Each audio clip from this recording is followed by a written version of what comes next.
ఈరోజు మనతో పాటు ఎవరున్నారంటే ప్రశాంత్. అంటే బంజారాహిల్స్ ప్రశాంత్‌గా మనందరికీ పరిచయము. ఒక టైంలో టిక్‌టాక్ స్టార్‌గా ఒక మంచి పేరు తెచ్చుకున్నారు అతను. ఈరోజు మనతో పాటు ఉన్నారు. అసలు అతని లైఫ్ ఎలా ఉంది? అసలు తన ఫ్యూచర్ ఎలా ఉండబోతుంది? ఇవన్నీ అడిగి తెలుసుకుందాం. హాయ్ ప్రశాంతి. హాయ్ అండి. నమస్తే. ఎలా ఉన్నారు? బాగున్నాను. మీరు? నేను కూడా బాగున్నాను. బాగున్నారు అని అడుగుతున్నాను కానీ అసలు లైఫ్ ఎలా ఉంది అసలు ఇప్పుడు ప్రస్తుతానికి మీది? అంటే అది బావుంది అని, బాలేదని ఎటువంటి దానికి మధ్యలో ఉండిపోయింది. సో, ఎలా ఉంది లైఫ్? ప్రెజెంట్ లైఫ్ అయితే భగవంతుడి దయ వల్ల నీట్‌గా ఉంది. ఇంకా అక్కడక్కడ ప్రాబ్లమ్స్ అయితే కంపల్సరీగా ప్రతి మనిషికి ఉంటాయి. అలాగే నాకు కూడా కొన్ని ప్రాబ్లమ్స్ అయితే ఉన్నాయి.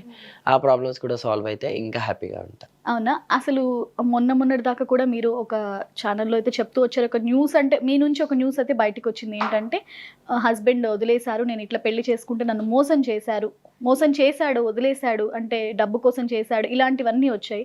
సో, ప్రస్తుతం లైఫ్ ఎలా నడుస్తుంది? అతను ఉన్నారా? ఏం చేస్తున్నారసలు? ప్రెజెంట్ ఇంకా మా ట్రాన్స్‌కైతే ఇంకా మోసపోవడం అయితే అలవాటే. ఎందుకంటే ఏ అబ్బాయి అయినా సరే ట్రాన్స్‌జెండర్ దగ్గరికి 100లో 10 మందివే ట్రాన్స్‌జెండర్స్‌తో కరెక్ట్‌గా సిన్సియర్‌గా ఉంటారు. మిగతా వాళ్ళందరూ కూడా డబ్బు కోసం, వాళ్ళ ఎంజాయ్‌మెంట్ కోసం, వాళ్ళకి తాగడానికి, తినడానికి యూజ్ కోసం వాళ్ళు యూజ్ చేసుకుంటారు అంతే. ఒక ట్రాన్స్‌ని యూజ్ చేసుకుంటారు. కొంతమంది అబ్బాయిలేంటంటే ట్రాన్స్ దగ్గర మనీ తీసుకొని వాడు సెపరేట్‌గా మాకు తెలియకుండా ఇంకొక అమ్మాయితో ఎఫైర్‌లో ఉండి మా దగ్గర డబ్బు తీసుకెళ్ళి అక్కడ పిల్లకి పెడతాడు. మేము రూమ్‌లో లేని సమయంలో అమ్మాయిని తెచ్చుకొని రూమ్‌లో వాడు ఎంజాయ్ చేస్తాడు. వాడు ఇంకా తాగడానికి, తినడానికి వాడికి ఉన్న అన్ని సౌకర్యాలు కూడా మమ్మల్ని యూజ్ చేసుకుంటాడు. అంటే వాడికి బండి కావాలన్నా, కార్ కావాలన్నా, ఫోన్ కావాలన్నా, వాడికి గోల్డ్ కావాలన్నా, వాడికి ఏ అవసరాలు ఉన్నా సరే ఒక ట్రాన్స్‌ని మాత్రం యూజ్ చేసుకుంటాడు వాడు ఆ విధంగా. యూజ్ చేసుకొని లాస్ట్‌కి చివరికొస్తే ఇంక నువ్వు నాకు వద్దు, నువ్వు నాకు సెట్ కావు. ఎందుకు అంటే ఒక పాయింట్ తీస్తారు. నీకు పిల్లలు కారు. నువ్వు ఒక ట్రాన్స్‌జెండర్‌వి. నిన్ను నేను తీసుకొని సొసైటీలో తిరగలేను అని చెప్పి అలా అన్నప్పుడు ఇంక ట్రాన్స్ మనిషి ఏంటంటే విరిగిపోయి సూసైడ్ చేసుకోవడం. చాలామంది 90% ట్రాన్స్‌జెండర్స్ చనిపోయేది ఈ ప్రేమ కోసం. చాలామంది అంటారు, ఇలా చనిపోతుండగా కూడా మీరెందుకు నమ్ముతారు? ప్రేమ గుడ్డిది. ప్రతి ట్రాన్స్‌జెండర్ ఏంటంటే ఒక అబ్బాయి వచ్చి ఐ లవ్ యూ అని ప్రపోజ్ చేసినా, లేకపోతే నేను నీకు తోడు ఇస్తా అని చెప్పి ఒక చెట్టులాగా నిలబడతానంటాడు. మనం ఏంటంటే నమ్ముతాము. ఎందుకంటే మాలాంటి వాళ్ళ లైఫ్‌లోకి ఒక అబ్బాయి రావడమే అది మా అదృష్టం అనుకుంటాము. ఎందుకంటే చాలా మందికి అమ్మ నాన్న ఉండరు. అన్నదమ్ములు ఉండరు. అక్క చెల్లెలు ఉండరు. అసలు ఫ్యామిలీ సపోర్ట్ ఏది లేని ట్రాన్స్‌జెండర్స్ కూడా చాలా మంది ఉన్నారు. అలాంటి వాళ్ళు ఏమనుకుంటారంటే అరే!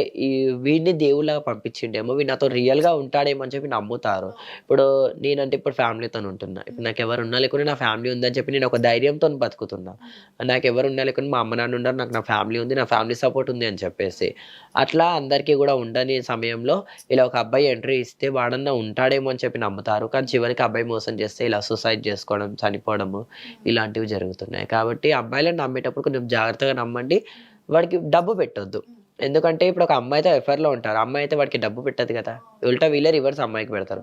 కాబట్టి మమ్మల్ని కూడా అమ్మాయిలాగా చూసి, అమ్మాయిలాగా మ్యారేజ్ చేసుకొని, అమ్మాయిలాగా మాతో ఉంటున్న ఏదో దేశాన్ని ఉద్ధరించినట్లో, లేకపోతే ఇంకెవరినో ఉద్ధరించినట్లు మీ వాళ్ళు ట్రాన్స్‌ని పెళ్లి చేసుకున్నాం అని చెప్పి ఎంతోమంది అంటే అఫీషియల్‌గా అనౌన్స్ చేస్తూ దాన్ని అనౌన్స్ చేస్తున్నారు. బట్ ఆ మ్యారేజ్‌ని నిలబెట్టుకోవట్లేదు. ఇన్‌స్టాలో గూడా రీల్స్ పెడుతున్నారు. ఇది నా భార్య, ఇది నా వైఫ్ అని చెప్పేసి పోస్ట్‌లు పెట్టడం, అది ఇది పెట్టడం. లాస్ట్‌కొస్తే చివరికి నువ్వు వద్దు అని చెప్పి వెళ్ళిపోతున్నప్పుడు, అప్పుడు మేము ఏ విధంగా పోస్ట్ పెట్టాలి?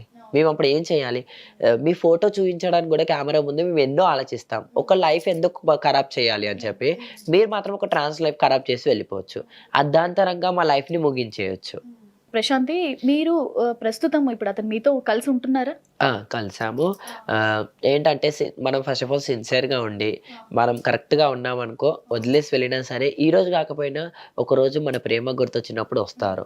కానీ ఏంటి అంటే వాళ్ళు కరెక్ట్ ఉండి మన దగ్గరకొస్తే ఏం కాదు. కానీ వాళ్ళు ఒకవేళ పిచ్చి వేషాలేసి మన దగ్గరకొస్తే మాత్రం రానివ్వద్దు. ఎందుకంటే మనము రోడ్ పైన సరే నేను అందరికీ చెప్పేది ఒకటే మాట. మనం రోడ్ మీద అయినా సరే ఉమ్ముతాము. ఉమ్మినయితే మనం మళ్ళీ రివర్స్ తీసుకోలేము. కాబట్టి అది ఎట్లానోగా వెళ్ళిపోతుంది. కాబట్టి దాన్ని వదిలేయాలి. మన లైఫ్ మనం వేరే లైఫ్ చూసుకోవాలి. అంతే. ప్రెజెంట్ అయితే హ్యాపీయే. అతను అసలు ఎందుకు మీతోని విడిపోయారసలు ఫస్ట్? ఏం జరిగింది?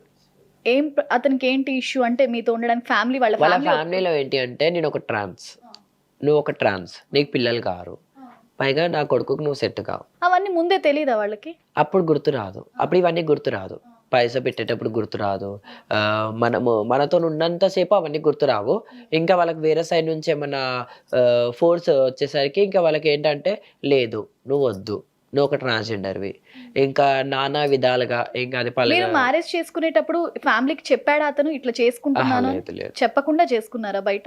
బయట అంతా అయిపోయింది. వాళ్ళ ఫ్యామిలీకి కూడా తెలుసు. అంతా ఓకే అయింది. అంతా ఓకే అయిన సమయంలో కొంతమంది ఇంకా అక్కడ వాళ్ళకి నేర్పడంతోని ఇంకా "నువ్వు ఒక ట్రాన్స్‌వి మాకు వద్దు.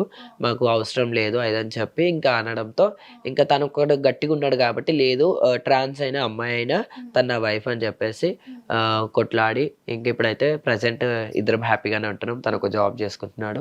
నా లైఫ్ నేను అమ్మవారికి సంబంధించిన పూజలు, బోనాలు ఇక అవి నా లైఫ్ నేను కంటిన్యూ చేసుకుంటున్నా. ప్రెజెంట్ అయితే హ్యాపీగానే ఉంటున్నా. అసలు వాళ్ళ అమ్మాయిని ఎప్పుడైనా నిన్ను ఏ రకంగా ఇబ్బంది పెట్టారు వాళ్ళు?